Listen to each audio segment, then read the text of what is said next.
Hello and welcome back to our study of Peninei Halacha, the teachings of Rabbi Eliezer Malamed, Shlita. Well, we're back after a, I guess, not so brief hiatus due to my travel schedule. We ran our mission in Israel, had to attend a couple of conferences out of state, and just general life getting in the way. But here we are. I think our last episode was February 16th, so a month. I hope you enjoyed the break, and we'll continue where we left off and hopefully take us through Pesach, which will be our next break, unless there's something else that comes up, but life is like that. And I begin this morning on an extremely sad note as we heard the news that Captain Perez, Daniel Shimon ben Harav Daron, Rabbanit Sheli, Hashem Yakum Damo, whom we've been davening for so many months. And Rav Daron was kind enough to speak to our group in Israel. He's a good friend, and we heard the news yesterday that it was confirmed that he was murdered on October 7th. Levaya being held this morning. Complicated situation, and all of Klal Yisrael mourns with the Perez family, and just further underscores the enemy that we are facing. Our answer has to be, aside from the feelings of sadness, despair, anger, but our responsibility is to bring light into the world. And as we're going to say in Purim, La Yehudim Haisa Ora, Ora Zu Torah, the Gemara says. The definition of light, Ora, is Torah. So I ask each and every one of you, for Daniel Shimon ben Rav Daron, learn something extra. Listen to this Devar Torah. Take it upon yourself to listen each day, so that learning in his memory, we will be able to bring more light in the world, to bring an end to this horrible nightmare that we're living through each and every day. Continue to daven for the members of Tzahal, for the Refuah Shlema L'chol Am Yisrael that needs, and of course for the safe return of the remaining hostages. The next chapter is Ha'im b'tzavat tzrichim lahakel o lahachmir. When it comes to the army, do we have to be stringent or lenient? Ki yadua, pa'amim sheish b'halacha mispar deos. It's understood that when it comes to Jewish law, there are always different opinions. Yesh makilin v'yesh machmirin. B'derech klal halacha nifsekes al pi das harov. There are those who are lenient, those who are strict, and generally speaking, we follow the majority. B'shas hadchak somchen al das hamakilin. But however, in a case of great need, we will rely on a lenient opinion. B'hamahadrin mishtadon lahachmer af kedas hamiyot. And those who are extremely scrupulous will make every effort to be stringent, even if it's the minority opinion, so that they, well, to put it in our parlance, that they will cover all the bases. But when it comes to the army, the Israeli army, the Jewish army, what's the position we should take? Should we be lenient or should we be strict? As we've been saying, we find that the Torah warns us that in the camp, in the military camp, we have to guard ourselves from all evil, because it says, when you go out in the camp, it says you have to guard yourself, safeguard from all evil things. And as we have learned previously, there are three main reasons. First of all, the divine presence rests in the Jewish camp. 2, the Satan has the ability in a time of danger to get us into trouble. And therefore we have to be even more careful in times of war, and especially in the army camp, so that we will merit the aid of Hashem and not fall prey to the Satan. And third,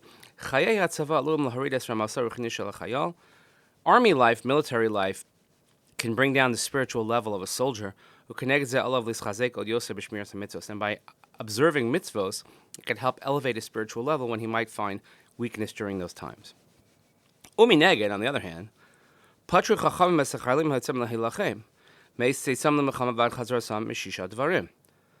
Chazal gave certain exemptions to soldiers who were going out to battle, and they were able to have these exemptions until they exited these situations, until they returned, and these are Ve'eluhem.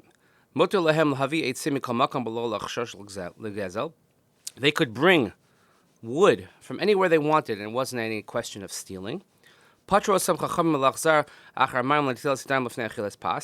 they don't have water to wash before eating bread, they could eat bread without washing netilas yadayim.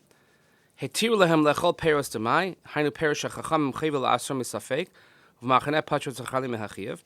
There's something in halacha called demai, which chachamim, we say we have to give meiser. We're not sure demai meaning from like what, the word mai, that's a suffix, and we have to give meiser, but this is exempt in the time of war. When it had to make certain boundaries and they needed 2 meals to make the eruv for the camp boundaries, they were exempt from this. They could camp and they could pass through anyone's field and they don't have to worry about trespassing in that sense. And finally, soldiers who are killed are buried in the place where they fell. And this is only when they go out to war. But in times of training, but these are not applicable just in times of training, only in actual war. Rav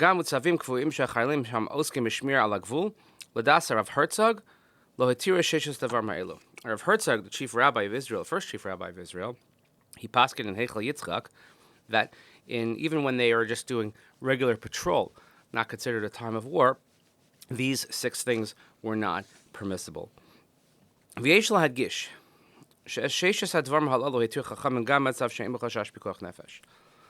could see that we could perhaps point out that these 6 things Chachamim permitted, even in a place where there was no question of pikuach nefesh, or not necessarily in a dangerous position to their lives, because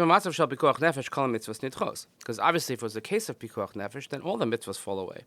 V'lo rak shisha dvar me'elo, not just these 6 things.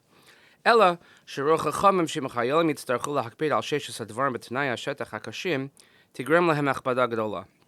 But Chazal saw to it. They said that if they had to look over, for whatever reason, these 6 things, then would it make life a little bit more complicated while they're out in the field in war, and it would create an unnecessary burden. That we're worried that if they are looking for, if they can't go in a certain field, if I can't sit here, if I have to eat this, I have to, maybe it'll cause some danger, and therefore they were exempt. Lamashal, if they have to carry water because they need to wash hands for hamotzi, or if they have to carry the wood because they couldn't take wood from anywhere, then it would be such an unnecessary burden and it could lead to danger. And if we had to every time go to the cemetery, to a specific cemetery to bury a fallen soldier, they might have to carry a body for many, many days. And they wouldn't be able to fight the enemy. And if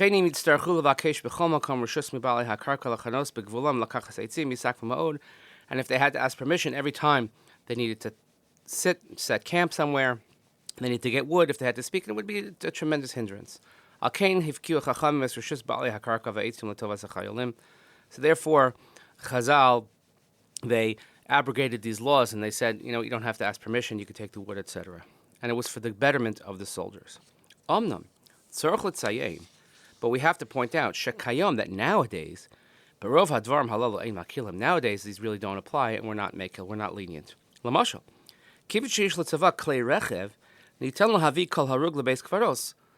Since that we have automobiles, helicopters, think about all the work that the unit 669 has been doing, the search and rescue. When a soldier falls, lo aleinu, and if I'm not mistaken, that Captain Saren Daniel Perez was 592 in this war, which is just a horrible number. But when they have a body, they're able to fly the body or drive the body out. In our instance, by the way, we don't even have his body recovered yet, so that just adds layers and layers to the suffering. And we have no problem bringing water to the soldiers, etc.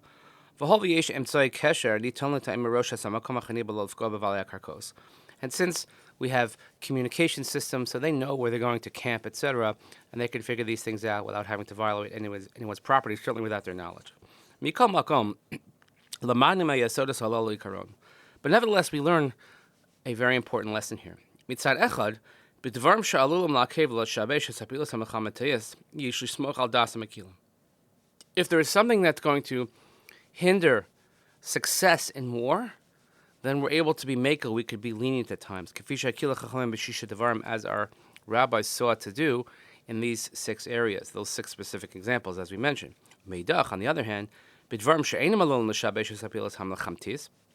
there are things that are not going to create confusion or mess up your military operations, then we have to try very best to be machmir, to follow the letter of the law in the camp. Certainly when it's not a time of war, but it's a time of training, that we have to be certainly more careful even than we would be in other times, because we're not worried about messing up any operations. In any event, we are learning again. I mean, we've always been learning, but it's good to be back here in this format. And again, I urge you, please continue to daven for our brave soldiers in the IDF, for those that need refuah shalem by the return of the hostages. Please learn Torah. Ora zu Torah. Le'ilu Nishmas.